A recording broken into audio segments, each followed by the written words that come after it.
Bonjour, bonjour, bienvenue dans cette nouvelle vidéo. Aujourd'hui, on va faire une guidance générale, intemporelle, pour voir si cette personne va finir par avouer ce qu'elle ressent. Donc que ce soit pour les gens en couple, par exemple, si votre compagne ou compagnon a des problèmes de communication, a du mal à s'exprimer au niveau émotionnel, si vous avez un crush pour quelqu'un, si une personne vous intéresse et que vous espérez que cette personne vous dévoile ce qu'elle ressent, si vous êtes séparés, par exemple, que vous n'avez pas de nouvelles, etc. Voilà, voir quand, comment cette personne va finir par exprimer un petit peu ses sentiments. On va aller regarder déjà qu'est-ce que cette personne ressent. De manière générale, ça serait bien, avant de voir comment et quand, quelle est la base du message. Ça serait déjà pas mal. Alors, ok, bon, de couple directement, cette personne est amoureuse, hein, clairement. Alors, cette personne a peur quand même. Oh oui. Alors, ouais. C'est une personne, alors bon, bien sûr cette guidance ne peut pas s'adresser à tout le monde, hein, je le dis dès le début. Si ça résonne pour vous, tant mieux. Sinon, c'est pas grave, laissez de côté, il y en aura d'autres pour vous. Voilà, on choisit pas à qui les guidances sont destinées. Donc, cette personne est clairement amoureuse, hein, là-dessus il n'y a pas de doute. Par contre, cette personne a eu beaucoup de désillusions dans sa vie sentimentale, a eu beaucoup de trahisons, a été énormément blessée par le passé. Elle s'est reconstruite un petit peu toute seule, c'est quelqu'un qui a rebondi, qui a connu des choses assez compliquées. Là on parle d'histoire sentimentale très dure. Et cette personne, même si elle est très amoureuse, a peur de se remettre un petit peu. C'est pas qu'elle a pas confiance en vous, c'est pas qu'elle a peur de vous ou que les choses se passent mal, c'est que elle se sent solide maintenant, elle a réussi à faire le deuil des relations passées, le deuil de ses blessures. C'est quelqu'un quand même qui a travaillé sur lui ou sur elle, pour moi, et cette personne aujourd'hui elle se sent forte, elle se sent beaucoup plus sûre, elle se sent un peu en sécurité, et cette personne se dit bon, est-ce que j'ai vraiment envie de repartir là-dedans? Voilà. Est-ce que je suis prêt? Est-ce que je suis prête? Il y a quand même une certaine détermination. Cette personne n'est pas si,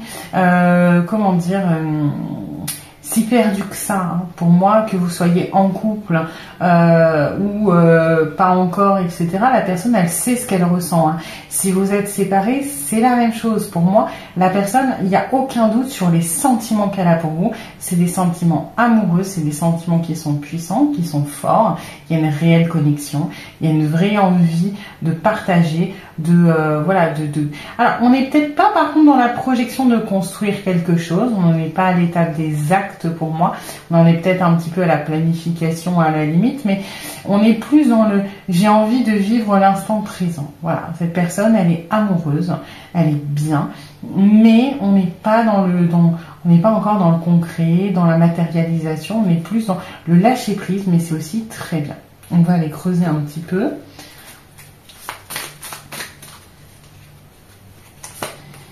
Ouais, voyez, amour inconditionnel. C'est la première carte qui sort encore. Hein. Séparation, révélation. Ouais, vous voyez, ça rejoint un peu ce qu'on me disait. Voilà, le cœur brisé qui va ici entre ce 7 de coupe et ce 5 d'épée. La détermination, la révélation qui vient vers ce chariot. Hein.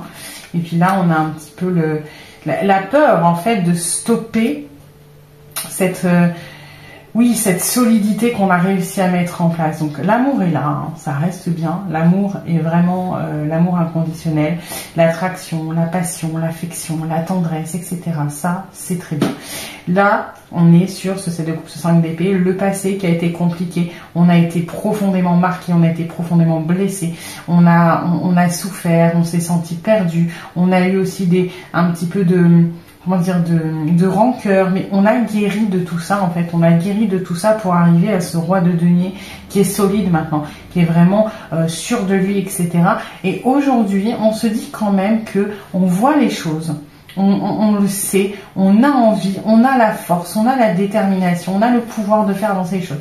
Donc pour le coup, cette personne, elle est vraiment prête, hein, pour moi, à avouer ce qu'elle ressent. Elle en est pas très loin, hein, parce qu'il y a vraiment cet amour qui est associé à cette détermination. Voilà, la seule chose qui bloque un peu, c'est la peur on a réussi à stopper tous ces schémas, stopper toute cette douleur, on est stable, on est bien.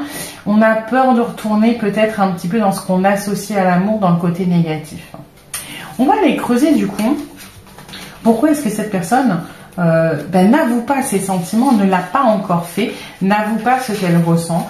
Pourquoi c'est compliqué pour lui ou elle de dire qu'il ou elle vous aime, parce que là c'est clairement ça le message.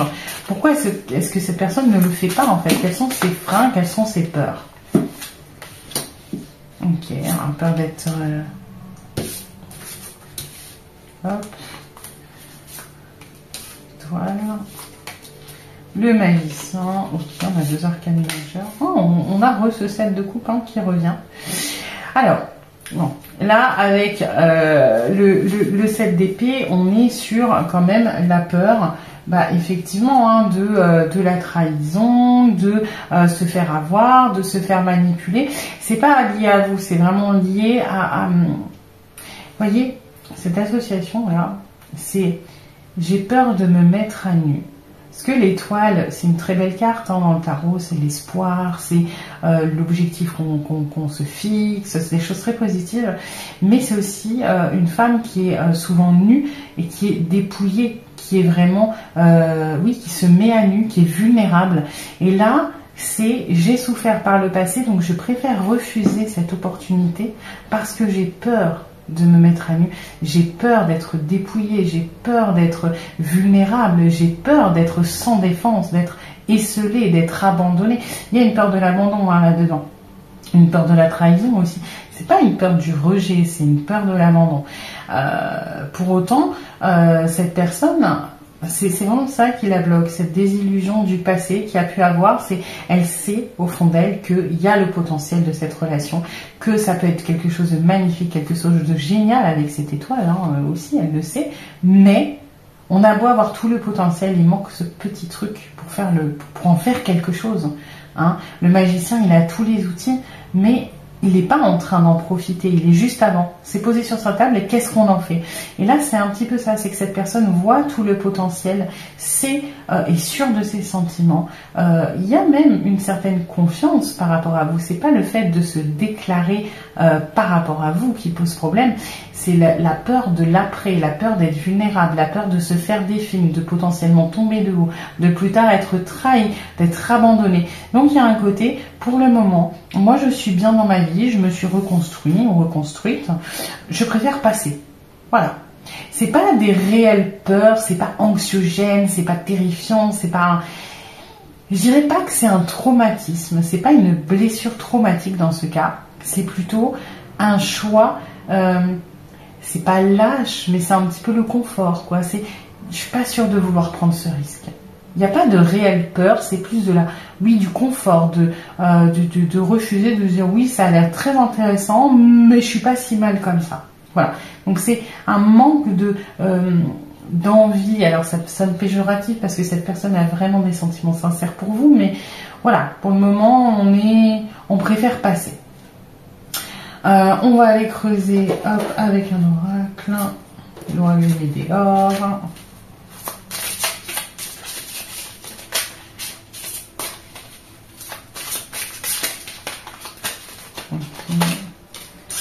Rancune, fin de cycle, amour de soi, combat. Ouais, le combat revient pour moi un peu vers ce 4 d'épée. C'est qu'on n'a pas la volonté de se battre comme on a pu le faire parce que on n'a pas digéré. Autant on a appris à s'aimer, on a grandi, on a terminé le passé, on a clôturé tout ce qui était deuil, tout ce qui était souffrance, etc. Mais on garde quand même une certaine rancœur, ce que je disais tout à l'heure. Il y a ce côté un petit peu, ouais, j'ai réussi à m'en remettre, mais est-ce que j'ai vraiment envie de retourner dans cette potentialité-là? Pas trop. Et puis, j'ai la flemme de me battre. Voilà, oui. Et ben, après, moi, de ce que je canalise, pour beaucoup d'entre vous, la relation avec cette personne est confortable. C'est-à-dire que je ne serais pas étonnée qu'il y en ait beaucoup qui soient déjà en couple et que vous regardez cette guidance pour votre compagne ou votre compagnon. Il y en a d'autres qui sont dans une espèce de flirt, mais qui est sécurisant. C'est-à-dire que il n'y a pas de stress ni d'un côté ni de l'autre. Vous savez plus ou moins où vous en êtes. Il n'y a pas trop d'insécurité. Du moins, cette personne ne le ressent pas comme de l'insécurité. C'est aussi pour ça qu'elle se permet de ne pas être très combative. Parce que la situation actuelle lui convient.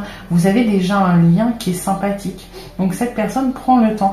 Et ce qui est positif, c'est qu'elle prend le temps de penser à elle. Voilà. Alors, c'est pas de l'égoïsme, hein, c'est plutôt de moi, je me suis solidifiée, j'ai terminé des choses, je m'aime, j'ai envie de prendre soin de moi et j'ai pas envie de m'engager dans un truc si je suis pas complètement confiante parce que j'ai pas envie de me battre pour rien. Donc, pour moi, on est quand même sur la fin de ce chemin-là, hein, mais on n'est pas sur quelqu'un qui va jamais faire le pas, au contraire, on n'est pas très loin de le faire. C'est juste un manque de combativité temporaire. On va aller voir du coup maintenant quel va être le déclic. Qu'est-ce qui va faire que cette personne finalement va vous avouer ce qu'elle ressent. Donc du coup cet amour. Et le fait que, dans ce qu'elle ressent, moi j'y vois aussi peut-être le partage de ses expériences passées. Si c'est pas déjà le cas, tu comprends, c'est difficile pour moi de dire à quelqu'un que je l'aime parce que j'ai été énormément trahie dans le passé. Il y a des choses comme ça. Alors, donc quel va être le déclic? Jugement. Ok, le page d'épée. Le roi de coupe. Le valet de denier. Et le hiérophante. Ok. J'ai l'impression que cette personne, en fait, elle va se déclarer ou elle va dire les choses. Alors, d'une certaine manière pour se rassurer, parce que il y a peut-être un petit peu pour certains d'entre vous de jalousie dans le tas, avec ce page d'épée qui va aller peut-être chercher un petit peu l'information, qui va aller se renseigner, qui va... Voilà, on est un petit peu de... jusqu'à maintenant, la relation était sécurisante, donc je pouvais me permettre de peut-être pas prendre trop de risques, de refuser les opportunités, ou du moins de ne pas les créer. Mais je commence à me dire que c'est peut-être pas si sécurisant que ça. Il y a ce côté un petit peu, si je ne me positionne pas, ça va peut-être me passer sous le nez. Donc ça, c'est la première raison. Ensuite, il y a tout simplement parce que la maturité émotionnelle arrive. Cette personne est prête, tout simplement. Parce que là, on est sur un travail, sur un processus, et cette personne va se sentir prête. Après, il y a ce côté un petit peu aussi rassurant avec le cadre, avec ce pape. Le côté, c'est l'évolution naturelle des choses. On reste dans un cadre qui est traditionnel. Peut-être que ça fait un moment qu'on se fréquente. Peut-être que le cadre est sécurisant, que c'est l'évolution logique. Je suis sûre à peu près que cette personne m'apprécie en retour et qu'on peut se lancer dans quelque chose. Moi, j'y vois quand même une espèce d'officialisation pour beaucoup. Donc, la guidance s'adresse aussi à des personnes qui sont peut-être déjà en couple ou qui sont séparées. Mais en tout cas, moi, ce que j'y vois, c'est que le déclic, outre cette maturité émotionnelle et peut-être cette peur de vous perdre ou cette petite jalousie, va avec une officialisation, avec ce pape et ce valet de denier, cette volonté de s'investir vraiment. Il y a ce côté, et c'est peut-être aussi pour ça qu'il y avait j'ai pas envie de combattre pour rien, j'ai pas la combativité, j'ai pas le courage, je refuse, parce que cette personne, quand elle s'investit à 200%. Et là, il y a ce côté, si je ne suis pas sûre de moi, même si elle sait ce qu'elle ressent pour vous, mais sûre de pouvoir m'investir pleinement, alors je ne vois pas l'intérêt de me déclarer ou d'exprimer ce que je ressens.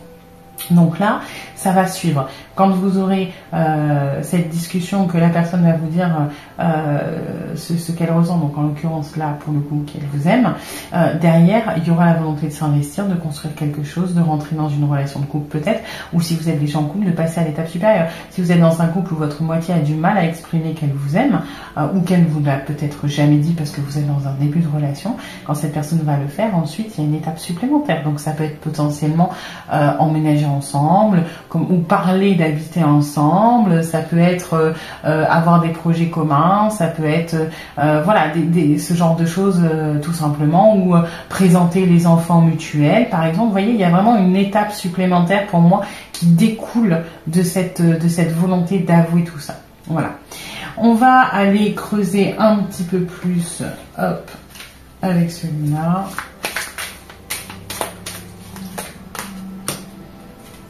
Ouais, vous voyez, hein, le fuis-moi, je te suis.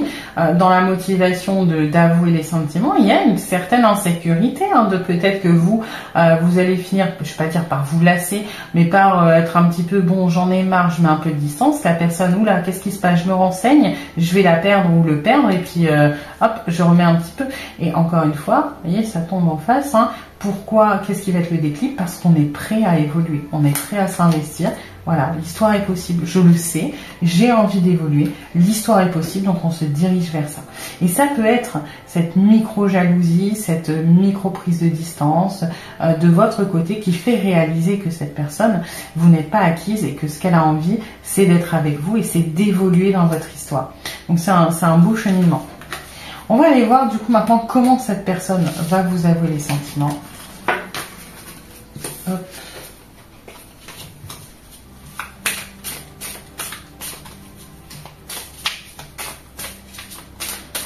Alors, c'est compliqué pour cette personne, hein. Il y a vraiment une motivation de le faire, d'aller vers quelque chose de plus sain, de plus serein. On avance lentement mais sûrement. On a envie de tenter. Allez, on saisit l'opportunité. Pour moi, cette personne, alors, naturellement, c'est pour ça que j'ai un peu ce côté... oui, il y a de la maturité émotionnelle, mais la jalousie va peut-être être un prétexte parce que cette personne a du mal à venir de but en blanc vous dire youhou, c'est moi, je t'aime, viens, on fait quelque chose. Hein. C'est compliqué. C'est compliqué de communiquer sur l'émotionnel. Pour autant, cette personne a vraiment envie d'apaiser les choses, a vraiment, encore une fois, avec ces deux cartes, le 6 d'épée et le cavalier de denier, on a vraiment l'envie de se diriger vers quelque chose, de se diriger notamment vers de la construction, vers un investissement qui soit pérenne dans le temps, vers la construction d'une relation, la solidification d'une relation si elle est déjà commencée. On a envie de tenter de nouvelles choses aussi, on a envie de saisir les opportunités, on a envie, oui, de vraiment de démarrer quelque chose. Donc, comment cette personne va le faire? Moi, j'ai l'impression que, en fait, il n'y a pas vraiment de moments opportuns, etc. Je vais les regarder avec l'oracle des miroirs en plus. Moi, ça me fait plus penser à une fluidité naturelle, finalement. Hop, on a une qui a sauté. Le sentiment de trahison qui est lié potentiellement à ce fuis-moi, je te suis. La parole qui se délie. La volonté de changement, la volonté d'évoluer vers quelque chose. La chance. La chance, c'est un peu ce qui revient avec la donnée. J'ai l'impression qu'il va y avoir une espèce d'opportunité, une perche que vous allez tendre. En fait, pour moi, ça découle de quelque chose d'assez logique. Donc, effectivement, l'espèce de petite distance ou de jalousie peut être l'opportunité, la chance, cette trahison de délier la parole pour provoquer le changement. Moi, c'est vraiment comme ça que je ressens. Comment elle va le faire? Pour moi, en réaction à quelque chose et en réaction peut-être à un conflit, parce que le 6 d'épée, c'est quitter quelque chose généralement de négatif pour aller vers un apaisement. Donc peut-être que vous allez avoir une petite brouille, une petite quelque chose comme ça d'un petit peu tendu par rapport à une réaction un peu de jalousie, et la personne, pour apaiser le climat, va vouloir vous exprimer ce qu'elle ressent. Et ça peut être aussi simple que ça. Moi, j'ai pas l'impression qu'il y ait vraiment un truc exceptionnel. C'est vraiment en réaction à cet événement. C'est en réaction à quelque chose qui fait prendre ce déclic et puis qui fait que cette personne va le mettre en place. On va aller voir les messages de cette personne pour vous par rapport à ça. Alors, on va aller faire, je vais faire 2 tas parce que comme c'est une guidance générale, ça peut pas forcément parler à tout le monde, mais on va essayer d'infiner un tout petit peu. Bon ben voilà, vous avez déjà un tas et le deuxième il est là. Donc si besoin, mettez pause sur la vidéo pour choisir celui qui vous inspire le plus. Je vais en mettre 2 par tas et puis comme ça on va voir les messages. Hop. Alors, pour ceux qui ont choisi le tas numéro 1, on a « Je me sens perdu, je ne sais plus où j'en suis, je ne sais plus ce que je dois faire, ni quelle direction emprunter, qui croire, que croire, je n'arrive pas à écouter ma boussole intérieure. » Donc ça, c'est par rapport, je pense, à la distance qui va être prise comme une trahison, peut-être avoir peur que vous soyez attiré par quelqu'un d'autre. J'avance vers nous, j'ai envie que l'on soit ensemble et je fais tout pour que cela se concrétise. J'avance dans notre relation, j'avance petit à petit dans la conscientisation de notre amour. C'est exactement ce qu'on vient de voir. Hein. Ensuite, pour le tas numéro 2, envie de te faire l'amour. Donc là, c'est plutôt les chauds lapins. J'ai envie de toi, de te toucher, de t'embrasser, caresser ton corps, de te prendre dans mes bras. J'ai envie de sensualité, de sexualité avec toi. Je rêve et je fantasme sur toi. Et en deuxième, non. Je réponds par la négative car il y a encore des choses à travailler par rapport aux interrogations. Ma réponse pourrait bien changer d'ici quelques temps si les conscientisations sont là et que nous allons avancer. Donc là, pour le deuxième tas, on est sur une personne qui... Alors, c'est quand on dit envie de faire l'amour, il y a quand même un côté très sentimental derrière soi, hein, parce que oui, c'est toucher, t'embrasser, mais c'est aussi prendre dans les bras, de rêver de vous, etc. Il y a quelque chose de très doux, mais cette personne, visiblement, pour ceux qui avaient choisi le petit tas 2, n'est un peu plus loin du déclic que ceux qui ont choisi le premier tas. Voilà, ça prendra un tout petit peu plus de temps, mais bon, j'ai quand même l'impression qu'on n'est pas très loin, hein, donc c'est plutôt bien. On va aller voir les conseils, les messages des guides à ce sujet. Hop. Alors, ouais, on a la paix qui revient. Donc, c'est vraiment suite à une situation un petit peu de crise pour moi, hein, de choses comme ça. On a la volonté de reprendre le lead sur la situation qui va nous échapper. Cette personne, par contre, vraiment, elle a des sentiments pour vous qui sont sincères. Hein. Vous êtes un cadeau. Il y a cette histoire de vous avez débloqué des choses aussi. Vous êtes capable de débloquer des choses. Et puis, on est quand même sur vous lui ouvrez les yeux d'une certaine manière. Hein. Ah, il y a un côté très magique dans ce que vous apportez, beaucoup de sagesse aussi. Là, c'est plus le message, c'est soyez sage, ne foncez pas. Moi, j'associe comme ça. Là. Soyez sage, ne foncez pas tête baissée. Soyez patient, ça va bientôt arriver. Il y a vraiment ce côté, la magie est à l'œuvre, la clé, tout est en train de se déverrouiller, c'est en train de se mettre en place.